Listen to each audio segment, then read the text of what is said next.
Telugu capital భక్తి టీవీకి స్వాగతం సుస్వాగతం. నేను శ్రీలక్ష్మి. ఈరోజు మనతో సంస్కృత పండితురాలు, గోల్డ్ మెడలిస్ట్, కవయిత్రి, రచయిత్రి, ప్రముఖ ఆధ్యాత్మికవేత్త డాక్టర్ శ్రీమతి కుప్ప విజయశ్రీ గారు మనతో ఉన్నారు. విజయశ్రీ గారు నమస్కారం అండి. నమస్కారం శ్రీలక్ష్మి గారు. విజయశ్రీ గారు, మన మూక ప్రణీత మూక కవి రచించిన మూక పంచశతిలో ఇంకా ఎప్పుడూ అదే చెప్తున్నాను, కళ్ళ కట్టినట్టే చెప్తున్నారు.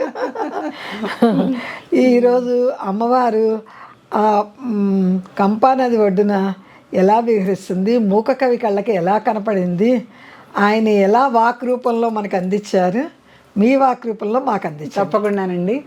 మూక కవి వారు మీరన్నట్టు ఎన్నో భిన్న భిన్న రూపాల్లో ఆవిడని దర్శిస్తూ ఉంటారు. ఇవాళ మనకున్న శ్లోకంలో కూడా అమ్మవారు ఎప్పుడు కూడా అరుణా కరుణా తరంగితాక్షి అని చెప్పు, సింధూరారణ విగ్రహం ఇలాగే చెప్తారు.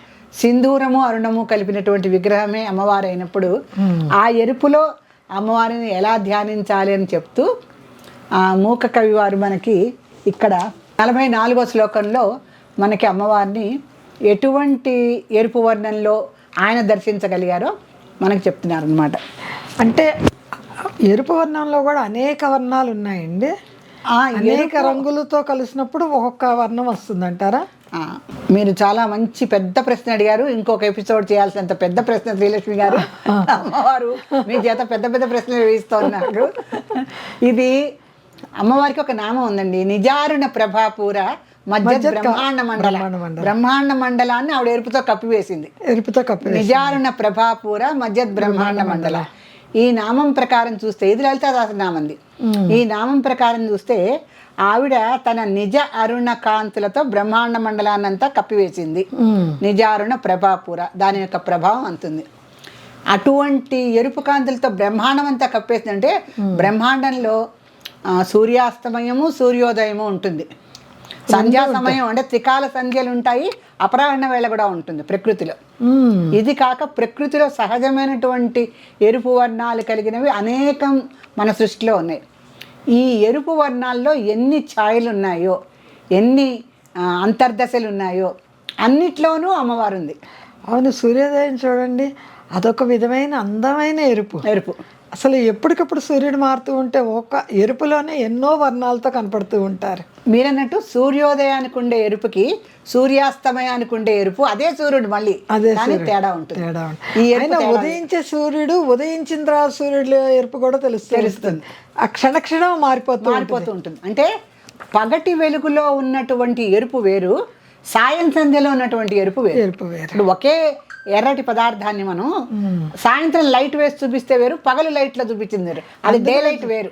అందుకనే బట్టల షాపులు అన్ని లైట్లే బట్ లైట్ వేసి చూపిస్తారు వాళ్ళు. మనం ఏం చేస్తామంటే రియల్ కలర్ తెలియాలి, బయటకు వచ్చి చూస్తాం దాన్ని డే లైట్లో. తక్కువ వాళ్ళమా అందుకని బయటకు వచ్చి రియల్ కలర్ తెలియాలి, డే లైట్లో చూస్తాం. అంటే ఇది న్యాచురల్ లైట్. సో సూర్యాస్తమయానికి ఉండేటువంటి సంధ్య వేరు, ఉదయించేటువంటి సంధ్య వేరు. సో ఉదయ సంధ్యలో ఉన్నటువంటి ఎరుపు వేరు, సాయం సంధ్యలో ఉన్నటువంటి ఎరుపు వేరు. మధ్యాహ్నము చీకటి పడబోయే ముందు ఉన్నటువంటి ఎరుపు వేరు. ఇలా ఎరుపులో ఉన్న ఛాయలన్నిట్లోనూ అమ్మవారు ఉంది. ఎందుకంటే సర్వారుణ కదా అమ్మవారు. అవును, సర్వాభరణ భూషిత. దాంతో అమ్మవారిని ఇప్పుడు మూక కవి ఎలా చూశాడంటే ఒక సాయం సంధ్యలో చూశాడు ఆయన.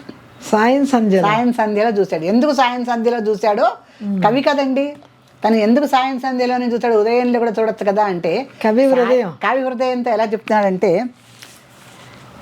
కవి వివరించుకోవాలి కదండి మరి మనం. సమయ శాంతమయూకై సమయ బుద్ధ్యా సదైవ శీలితయ ఉమయ కాంచీరతయ. ఈ శ్లోకంలో ఉమా అనే పదానికి చాలా అద్భుతమైనటువంటి నిర్వచనాలు ఉన్నాయండి మనకి. కాంచి అంటే కంచి కామాక్షిదేవిని ఉమాగా చూశారు ఆయన. అంటే ఉమా అన్న, కంచి కామాక్షి అన్న, పార్వతీదేవి అయినా ఒకటే. కానీ ఆమెకి ఏంటంటే అనేక సహస్ర కోటి నామాలు. కానీ అన్ని నామాలు ఒక ఎత్తు అండి, ఉమా అన్న నామం ఒక ఎత్తు. ఉమా అన్న నామం చాలా చాలా అంటే దానికి ఉన్న విశేషాలు మనం పరిశీలిస్తే 10 ఎపిసోడ్లు చేయాల్సి వస్తుంది. ఉమా అన్న నామానికి అంత విశేషం ఉందండి. 10 ఎపిసోడ్స్ చేయొచ్చు మనం. ఉమా అన్న నామానికి. నామానికి మరి మాకు వివరిస్తారా? తప్పనిసరిగానండి. ఉమా అన్న నామానికి మీరు ఇలాగ ఎన్నో చెప్తా అన్నారు. ఇంతవరకు మాకు ఇంకా మూక పంచత్తులోనే ఉన్నాం మనం. చేద్దామండి. అమ్మవారి దయ మనకి అన్నీ తప్పనిసరిగా మనం అమ్మవారు మన నోట ఏవేవి చెప్పించాలని అనుకుంటుందో ఆవిడే కదా. వాగ్భవ కూటైక స్వరూపమొక పంకజ. వాగ్భవ కూటమే ఆవిడ. ఆవిడ మనం ఏవి చెప్పిస్తే ఆవిడ అనుమతితో మనం అవన్నీ తప్పనిసరిగా చెప్పుకుందాం. ఇప్పుడు ఇక్కడ ఉమా అన్న పదానికి చాలా విశేషం ఎందుకుందంటే ఇప్పుడు శ్లోకంలో మనం చెప్పుకుందాం. ఉమయా కాంచీరతయ నా మయా లభ్యేత కింతు తాదాత్మ్యం. ఆయన ఏమంటున్నారంటే ఉమాదేవి ఉంది, కామాక్షి దేవి ఉంది, ఇద్దరిని నేను ఒకేలాగా చూస్తాను. ఎందుకు నాకు భేదం ఎందుకు కనిపించాలి? నాకు అభేదంగానే చూస్తాను అంటే ఇప్పుడు శివశక్తి రూపాలకి అభేదమే కదండి. శివుడు శక్తి ఒకటే, అభేదమే వాళ్ళిద్దరికి. ఎందుకంటే అర్ధనారీశ్వర తత్వం ఉంది కనుక. అలాగే ఉమా అన్న కామాక్షి అన్న ఒకటే, నేను విడివిడిగా ఎందుకు చూస్తాను? ఉమా అంటే ఇక్కడ ఏమడిగాడంటే ఉమయా కాంచీరతయ అంటున్నాడు. అంటే ఉమయా కాంచీరతయ, ఉమాదేవి కాంచీ పట్టణం అంటే అనురక్తి చూపిస్తోంది అంటున్నాడు. దాని మీద ఆవిడకి అనురక్తి ఉంది. అటువంటి ఉమాదేవిని నా మయా లభ్యత కింతు తాదాత్మ్యం, అటువంటి భేదము లేనటువంటి ఉమా కామాక్షుల స్వరూపాన్ని నేను ఎందుకు భేదంగా చూస్తాను? చూడకపోగా నేను తాదాత్మ్యం చెందిపోతాను వాళ్ళల్లో. నతు తాదాత్మ్యం కిమ్ అయ్యేనా అన్నాడు. నేను ఎందుకు తాదాత్మ్యం చెందను? ఆ ఉమాదేవి కామాక్షిదేవి అని అడుగుతున్నాడు. ఎందుకు చూడను అనేదాన్ని ముందు మనకు చెప్తాడనమాట. ఇక్కడ సమయ శాంతమయూఖై. సమయ అంటే మనకి రెండు రకాల అర్థాలు ఉన్నాయండి. సమయము అంటే మామూలుగా మన కాలం, సాయం సమయము, పగటి సమయము ఇట్లా చెప్పుకుంటాం. ఇంకో సమయం అంటే మన వైదిక సంప్రదాయ ప్రకారం శక్తి పూజల్ని సమయాచారంగా చేస్తారు. సమయాచారం ప్రకారం చేసేది వైదిక పద్ధతి పూజలు. కౌలాచారం ప్రకారం చేసేది వైదికం కాదు, అవైదికం. కౌలాచారంగా చేసేది. కౌలాచారం చేసే పద్ధతులు అంటే కౌళులే చేస్తారు. అది కౌళిన్యైన మహాన్ వస్తుంది మనకి. అవునండి, నామాల్లో ఉంది కదా. కౌళిని కులయోగిని అని కూడా వస్తుంది. అవునండి. ఆ కౌలాచారం అనేది ఒకటి ఉన్నది. అమ్మవారి అంటే తప్పు కాదంటారా? తప్పు ఏమీ కాదండి, తప్పు ఏమీ కాదు. కానీ కౌలాచారం అనేది చేయటానికి ఆ స్త్రీ వ్యామోహం లేని వాళ్ళు చేయాలి. అది ఒక్క మాటలో చెప్పాలంటే ఈ కాలంలో అటువంటి వాళ్ళు దొరకడం కష్టం కనుక సమయాచారమే చేయండి, కౌలాచారం చేయొద్దని సమాజము మన ప్రభుత్వం కూడా నిషేధించారు దాన్ని. ఎందుకంటే నిగ్రహం ఉన్న వ్యక్తి దొరకాలి కదా ఆ పూజలు చేసేటప్పుడు. నిగ్రహం చాలా ముఖ్యం గనక ఈ స్త్రీ అన్నిటికీ అతీతంగా ఉన్న వాళ్ళే చేయాలి. అతీతంగా ఉన్న అంటే ఈమె స్త్రీ అన్న భావన వాళ్ళకు ఉండకూడదు. ఇప్పుడు స్త్రీ పురుషులిద్దరికీ భేదం లేనిదే దేవుడు. అవునండి. ఈమె స్త్రీ అని ఎప్పుడైతే ఒక పురుషుడికి భావన కలిగిందో అతను కౌలుడే అయ్యాడు, సమయుడు అవల. ఒక వ్యక్తిని చూస్తే ఇతను మనిషి అని అనుకోవాలి కానీ స్త్రీ కానీ పురుషుడు కానీ అనుకోకూడదు. ఒక వ్యక్తిని చూసి ఎప్పుడైతే ఈవిడ స్త్రీ అని గుర్తించాడో పురుషుడు, అతని మనసు మైలపడిపోయినట్టే. అంత నిగ్రహం ఉండాలి పురుషుడికి. అందుకని కౌలాచారం చేయాలంటే జాతి భేదం తెలియనటువంటి ఒక నిగ్రహం ఉండాలి. అందుకని కౌలాచారం నిషేధింపబడింది ఇప్పటి కాలంలో. ఇదివరకు కౌలులు ఉన్నారు, కౌలాచారం కూడా వాళ్ళు పాటించి అమ్మవారిని చేరుకోపోవటం ఏం లేదు. వాళ్ళంతా కౌలాచార పద్ధతిలో కూడా అమ్మవారిని చేరుకున్నారు. కాకపోతే ఇప్పుడు కలికాలంలో ఉన్నటువంటి మానవ సంస్కారాలకి అది నిషేధింపబడిందంటే నిగ్రహం లేకపోవటమే కారణం. ఇక్కడ మన మూక కవి ఏం చెప్తున్నారంటే అసలుగా అమ్మవారు ఏమిటి అంటే ఎప్పుడూ కూడా ఆవిడ ఒక సమయాచారంలో ఉంటుంది. ఈ సమయము అంటే ఏమిటంటే యాక్చువల్గా సమయము అంటే సమయాచార పద్ధతి అని ఒకటి, సమయము అని ఒకటి. ఈ సమయాన్ని ఆయన ఏం చెప్పాడంటే సాయం సంధ్యా సమయానికి తీసుకున్నాడు. ఎందుకంటే శ్లోకంలోనే ముందు చెప్పాడండి. ఇక్కడ శ్లోకంలో ఏం చెప్పాడంటే సమయ సాంధ్యమయూకై, సంధ్యామయూకాల చేత ఉన్నటువంటి సమయంలో అమ్మవారు అంటే సాయం సంధ్య సూర్యమయూకాలు ఉన్నటువంటి ఎరుపులో అమ్మవారిని నేను సమయాచారంతో ధ్యానిస్తాను. రెండు రకాలుగా కవి కదా మరి మీరు అన్నట్టు సమయాచారంతో ధ్యానిస్తానని చెప్పడం ఒకటి. సాయం సంధ్యా మయూఖై సాయం సంధ్యా మయూఖాలతో ఉన్నటువంటి సూర్యాస్తమయ సమయంలో నేను అమ్మవారిని దర్శిస్తున్నాను. అంటే అమ్మవారు సాయం సంధ్యా సమయంలో చక్కటి అందమైన ఎరుపు ఉంటుందండి. ఎటువంటి ఎరుపు ఉంటుందంటే కొన్ని నల్లని మేఘాలు, కొంత చీకటి పడకుండా ఉన్నటువంటి మబ్బులు, ఓ పక్కన అస్తమయానికి ఈ సముద్రాలన్నీ కూడా కొంచెం ఇట్లా పైకి వచ్చి ఉంటాయి. ఆ నీరు మనం ఒక్కసారి సూర్యాస్తమయాన్ని చూస్తే సూర్యోదయం ఎంత అందంగా ఉంటుందో సూర్యాస్తమయం దానికి మించిన సౌందర్యంతో ఉంటుందండి. ఎందుకంటే ఒక నలుపులో ఎరుపు, ఇది అది తెలుపులో ఎరుపు. సాయంత్రం వచ్చేసరికి నలుపు కదా ఆకాశం అంతా. ఆ నలుపు మబ్బుల మధ్య సూర్యాస్తమయం ఉంటే దీని ప్రకాశం వేరు, దీని అందం వేరు. నలుపులో ఎరుపు కదా బాగా షైన్ అవుతూ ఉంటుంది. ఇంకా అందుకనే మయూఖైహి అంటే మయూఖైహి, సూర్య మయూఖైహి అంటే సూర్యుడి యొక్క అద్భుతమైన ప్రతిభావంతమైనటువంటి బాగా ప్రకాశిస్తున్నటువంటి కిరణాలు. అందుకని సమయ సాంధ్యమయూఖైహి, సాయం సంధ్యామయూఖాల చేత ఉన్నటువంటి సమయంలో, సమయాచార తత్పరంలో, సమయాచార పూజా విధానంలో అమ్మవారిని నేను దర్శిస్తున్నాను. అద్భుతం. అందుకని ఊరికే సమయ సాంధ్య మయూఖైహి అని అంటాడు ఆయన. 3 పదాలు, సమయ సాంధ్య మయూఖైహి. దీనికి ఎన్ని అర్థాలన్నా ఉంటాయి. మరి ఉమాదేవి పేరు ఎలా? ఉమాదేవి 3వ పాదం మనకి. మళ్ళీ ఇంకా చెప్తాడు, సమయ బుద్ధ్యా సదైవ శీలితయ. ఇంకోటి ఏం చెప్తాడు, సాయంత్రం సమయాన్ని మనం ఏమంటాం, సూర్యాస్తమయం అంటాం. కానీ ఇంకొక మాట కూడా అంటామండి, సంధ్యాదేవి. ఎందుకంటే సంధ్య వార్చుకునే వాళ్ళు గాయత్రి ఉపాసన కదా, ఈవిడ ఇక్కడ అమ్మవారు, అక్కడ సూర్యుడు. అంటే మనం లింగ భేదంతో చూసినటువంటి సూర్యాస్తమయం అంటే సూర్య భగవానుడు అస్తమిస్తున్నాడు, సూర్య భగవానుడు పురుషుడు. సంధ్యోపాసన చేస్తున్నాడంటే అక్కడ సంధ్యాదేవిని ఉపాసిస్తున్నాడు. సాయం సంధ్య ఉందిగా, అవునవును, సాయం సంధ్యని ఉపాసిస్తున్నాడు అంటే సంధ్యాదేవిని ఉపాసిస్తున్నాడు. ఈ సంధ్యాదేవి ఎవరు? అసలు సంధ్య అంటేనే గాయత్రీదేవి. త్రికాల సంధ్య ఆవిడే కదా, గాయత్రి ఉపాసన అవును కదా, ఆవిడే కదా. గాయత్రీదేవిని ఉపాసన ఎప్పుడు చేయటం?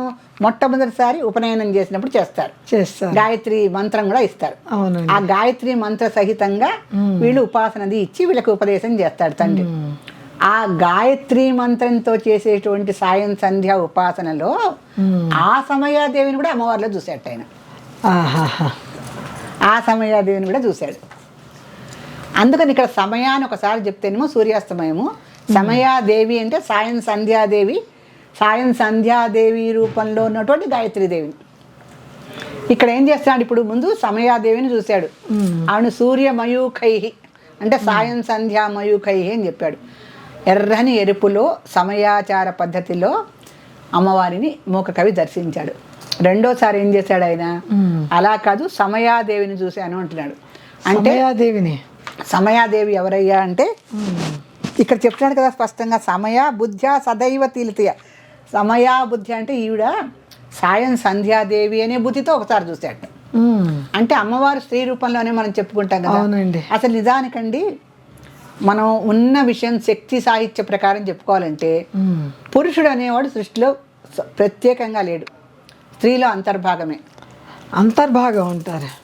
స్త్రీతత్వంతోనే నిండి ఉంది సృష్టి అంతా. పురుషుడు అనేవాడు ప్రత్యేకించి ఒక దీనిగా చెప్పల శక్తి సాహిత్యంలో. అందుకనే త్రిమూర్తులు చింతామణి గృహం వెళ్ళేటప్పుడు ఆవిడ స్త్రీమూర్తులుగా మార్చి మరీ తీసుకెళ్తుంది అక్కడికి. అప్పుడు బ్రహ్మ విష్ణు మహేశ్వరులు వాళ్ళ వాహనాల మీద వెళ్తూ ఇదేమిటి మనం స్త్రీ రూపంలో ఉన్నాం అని కూడా అనుకుంటారు. ఇది లలితాదేవి చరిత్రలో ఉంది మనకి. తర్వాత పురుషుడికి స్త్రీ సహాయం లేనిదే శక్తి లేదు. మనకి చెప్పారు కదా శివశక్త్యాయుక్త అని మన శంకరాచార్యుల వారు చెప్పారు కదా. అందుకని బ్రహ్మ పురుషుడు ఒక స్త్రీని సహాయంగా ఇచ్చి పంపించింది. నువ్వు ఒక్కడివి సృష్టి చేయలేవు, సరస్వతి మాతను తీసుకెళ్ళు, ఆ సరస్వతీదేవి అనుగ్రహంతో నువ్వు సృష్టి చేయగలవు. అలాగే స్థితికారకుడైన విష్ణుమూర్తి కూడా చెప్పింది, నువ్వు ఒంటరిగా ఏమీ చేయలేవు, లక్ష్మీదేవిని తీసుకెళ్ళాను. లక్ష్మీదేవిని తీసుకెళ్ళి ఆయన స్థితి కారకత్వం చేశాడు. అలాగే సంహార కారకత్వంలో కూడా శివుడికి మన అమ్మవారిని ఇచ్చారు, పార్వతీదేవిని. అందుకని బ్రహ్మమూర్తులు ముగ్గురు స్త్రీ సహాయం లేనిదే వాళ్ళ వాళ్ళ డ్యూటీలు వాళ్ళు చేయలేరు. ఆ రకంగా మానవుడే కాదు భగవంతుడు కూడా అంతే. భగవంతుడు అంతే. అంటే జీవుడు దేవుడు ఒకటే కదా. అవునవును. ఆయన చేయగలిగితే మనము చేయగలుగుతాం. అవునవును. మనం దేవుళ్ళమే. ఆయన చేయగలిగితే మనము చేయగలుగుతాం. అంటే జీవాత్మకి పరమాత్మకి అభేదం ఎవరైతే చూస్తారో వాళ్ళు దేవుళ్ళు చేయగలిగినవన్నీ వీళ్ళు చేస్తారు, అన్నీ చేయగలుగుతారు. అప్పుడు జీవుడికి దేవుడికి తేడా ఏమి ఉండదు. కాకపోతే జీవుడు దేవుడు అవ్వాలి అంటే దేవుడు చేసినవన్నీ వీళ్ళు కూడా చేయాలి. ఇప్పుడు శ్రీకృష్ణుడు అండి 16,000 మంది గోపికల దగ్గర 16,000 మంది కృష్ణులతో ఉన్నాడు ఆయన. అందరు గోపికలు అనుకున్నారు కృష్ణుడు నా దగ్గరే ఉన్నాడు అనుకున్నారు. ఎలా ఉంటాడు అంటే ఆయన యోగ సాధన చేశాడు. యోగ సాధన చేస్తే పరకాయ ప్రవేశం చేయొచ్చు. ప్రతి భర్తలోనూ శ్రీకృష్ణుడు దూరాడు. ఇప్పుడు 16,000 మంది గోపికలు ఉన్నారు, 16,000 మంది భర్తలు ఉన్నారు.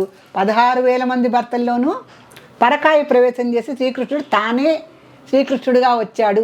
ప్రతి భర్త శ్రీకృష్ణుడి అవతారం ధరించాడనమాట. అది యోగ సాధన ద్వారా లభిస్తుంది. మరి మంచి యోగకారకుడు కదా ఆయన, యోగకారకుడు కదా శ్రీకృష్ణుడు. ఆయన యోగ పురుషుడు. యోగ సాధన చేసి 16,000 మంది కృష్ణుడిలాగా ఆయన అందరికీ కనిపించలేదు. ఏ గోపికకి తన భర్తతో ఉన్నట్టు అనిపించలే, శ్రీకృష్ణుడితో ఉన్నట్టే అనిపించింది. చూసారా? కానీ ఆ భర్తలో ఆయన పరకాయ ప్రవేశం చేశాడు. ఈ పరకాయ ప్రవేశ విద్య అనేది మనకి వీటిల్లో వస్తుంది, యోగ సాధనలో వస్తుంది. అలా చెయ్యొచ్చు. సో అది ఆ రకంగా ఇక్కడ ఏం చెప్తున్నాడు అంటే సమయా బుద్ధ్యా సదైవ శీలితయ్య. ఆ సమయాదేవి అనేటువంటి సంధ్యాదేవిని ఆ అమ్మవారిలో చూడగలిగాడు.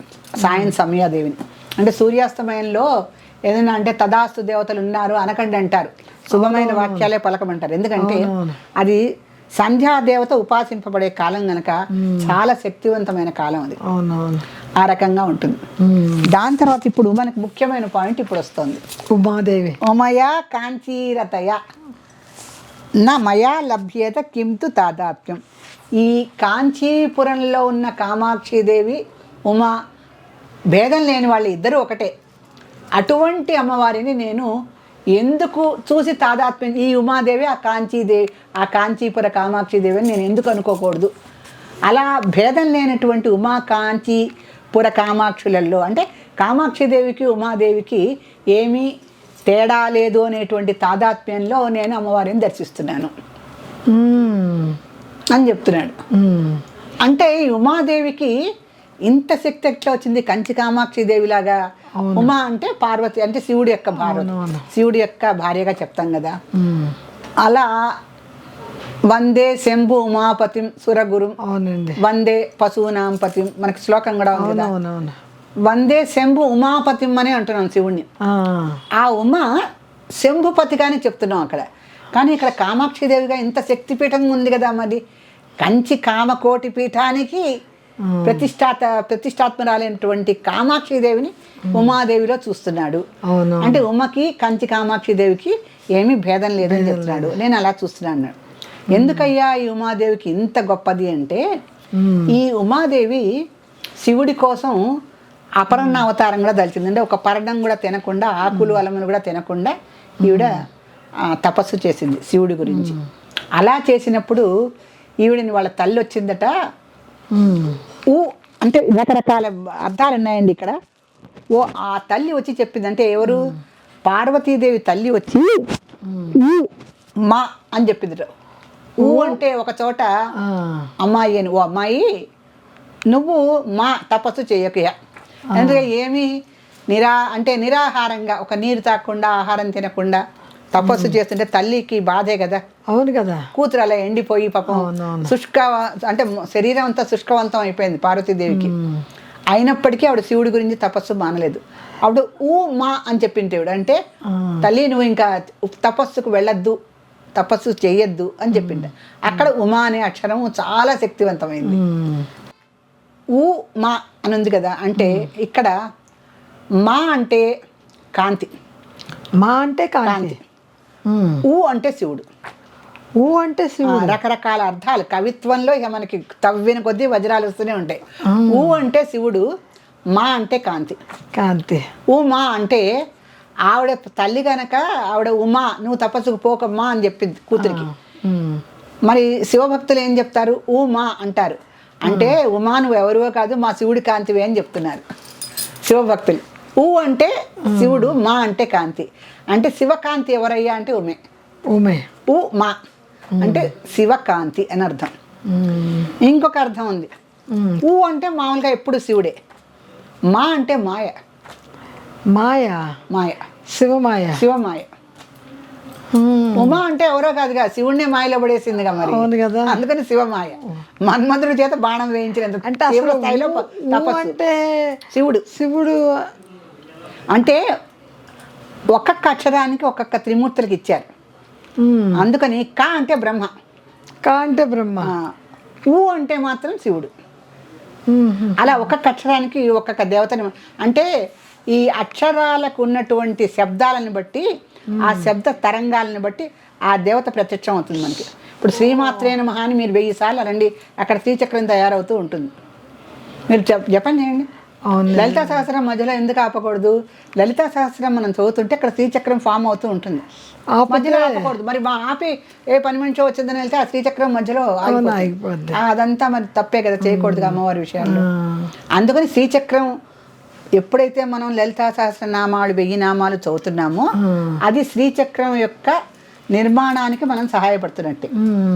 నిజంగా లలితా సహస్రం నిష్టగా చదివే వాళ్ళకి ఇది చాలామంది ఫారినర్స్ వాళ్ళ ఎక్విప్మెంట్తో చెరుకు గడ్డ పట్టుకున్న అమ్మవారిని తయారు చేసి చూపించారు ఇక్కడ లలితా సహస్రం చదువుతుంటే.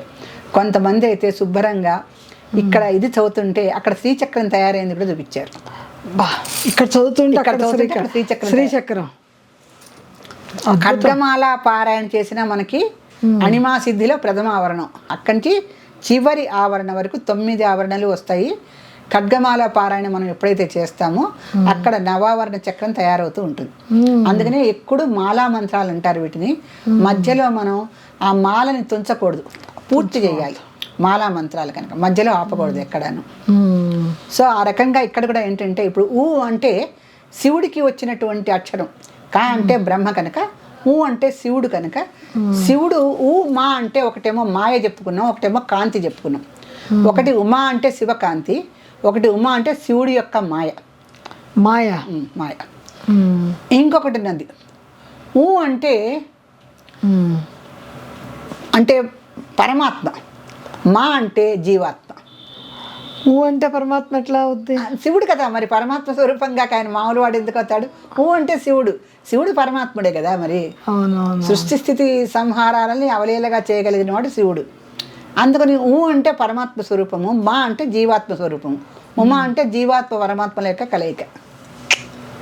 అద్భుతం అండి. అలా ఉమా అనే దీనికి ఈయన ఉమా కాంచీరతయ అని ఎందుకు చెప్పాడంటే, ఈ ఉమాదేవిని నేను ఆ కామాక్షి దేవితో కలిపి చూసి ఎందుకు తాదాత్మ్యం చెందకూడదు అనేటువంటి, అంటే ఆయన తాదాత్మ్యం చెందుతూ నేను ఎందుకు చెందకూడదు, ఇక్కడ కంచి కామాక్షి దేవినే చూడాలనే ఉంది, ఉమాదేవితో కలిపి నేను ఈవిని చూస్తున్నాను. ఎందుకంటే ఉమా అంటే ఇన్ని రకాల అర్థాలు ఉన్నాయి కదా. అంటే శివకాంతి, శివుడి యొక్క మాయ, ఆయన అద్దంలో చూసుకున్నట్టే. అద్దం చూసుకున్నాను, కరెక్ట్గా చెప్పారు. ఆయన అద్దంలో చూసుకుంటూ నేను ఎందుకు ఇలా, అంటే ఒకసారి అంతరాత్మని కూడా ప్రశ్నించుకుంటూ ఉంటారు కదా, నేను ఎందుకు ఇలా చేయకూడదు అని. ఎంత భక్తి పారవస్యాలున్నా మనం చేస్తున్న పని ఏమిటి, మనం ఇలా ఎందుకు చేయకూడదు అని అనుకుంటాం. మనం కూడా పూజ గదిలో కూర్చున్నప్పుడు కొన్ని ఊహించుకుంటాం మనం ఇలా ఎందుకు చేయకూడదు అని. అలా ఈ మూక కవి కూడా తన్ని తాను ప్రశ్నించుకున్నాడు అనమాట. నేను ఇలా ఎందుకు ఉమాదేవిని కామాక్షిదేవిని ఒకే రకంగా ఎందుకు చూడకూడదు అని. సో ఈ రకంగా అండి మూక కవి తన ప్రతిబింబాన్ని తానే అద్దంలో చూసుకుంటూ చక్కగా ఆ కామాక్షిదేవిని ఉమాదేవిని కలిపి ఒకే వ్యక్తిగా చూస్తూ ఉమా అనే శబ్దానికి మనకి ఎన్నో రకాల అర్థాలని తీసుకునే అవకాశం కల్పించాడు ఈ శ్లోకంలో. అవునండి, చాలా చక్కటి వివరణ, భాషణ చాలా బాగుందండి. ఈ రకంగా మూక కవి వారు చాలా అద్భుతమైన శ్లోకం మనకి ఇచ్చారండి. అమ్మా కామాక్షి, అమ్మా కామాక్షి, అమ్మా కామాక్షి. విజయశ్రీ గారు, ఈరోజు మన సదాశివ కుటుంబ సభ్యుల్లో అమ్మవారు పుణ్యగ్రంథం రూపంలో ఎవరింటికి వెళ్తుందో, మన కంప్యూటర్ మాత ఎవరిని ఆదేశించిందో చెప్పండి. తప్పనిసరిగా అండి, ఇవాళ రోజున మనకి శ్రీ రమా నండూరి టెక్సస్ నుంచి అండి. ఈవిడ చాలా అద్భుతం, అంత దూరం నుంచి కూడా మన కార్యక్రమాలన్నీ వీక్షిస్తూ రమా నండూరి గారు మీకు ముందుగా అభినందనలు తెలియజేస్తున్నాం. మీరు విదేశాల్లో ఉన్న మా ప్రోగ్రామ్స్ అన్నీ చూస్తూ మీరు లైక్ చేయటము, సబ్స్క్రైబ్ చేయటము, తర్వాత చక్కటి కామెంట్స్ కూడా మీరు చాలా మంచివి పెట్టారు. అందుకే మిమ్మల్ని కంప్యూటర్ సెలెక్ట్ చేయడం జరిగింది. రమా నండూరి గారికి మరోసారి అభినందనలు. మీకు త్వరలోనే, అంటే ఇప్పుడు మేము పోస్టల్ సిస్టమ్స్ అన్నీ మార్చాము, త్వరలోనే మీకు ఈ పుణ్యగ్రంథం విదేశాల్లో ఉన్నటువంటి మీ టెక్సస్ నగరానికి చేరుకుంటుంది. మీరు పుస్తకం తీసుకున్న తర్వాత తప్పనిసరిగా మాకు ఒక వీడియో పెట్టడం మర్చిపోకండి. శ్రీమాత్రే నమః. రమాదేవి గారు, మీరు లైక్ చేసి కామెంట్లు చేసి మీరు ఎప్పుడు ప్రతి వీడియోలోనూ మీరు చేస్తూ ఉన్నారు. కంప్యూటర్ మాత్రం మిమ్మల్ని ఎన్నుకున్నారు. అంటే మీరు విదేశాల్లో ఉన్నారుగా, మీ పిన్ కోడ్ నెంబర్ ఉండదేమో. మీ ఖచ్చితమైన అడ్రస్ మీ ఫోన్ నెంబరు అందించండి. తెలుగు క్యాపిటల్ భక్తి టీవీ వారు మీకు తప్పకుండా అందిస్తారు. ఇంతకు ముందు కూడా మన పుణ్యగ్రంథం అమెరికాలో వెళ్ళింది కాబట్టి మీకు కూడా పుస్తకం తొందరలోనే చేరుతుంది. శ్రీమాత్రే నమః. శ్రీమాత్రే నమః.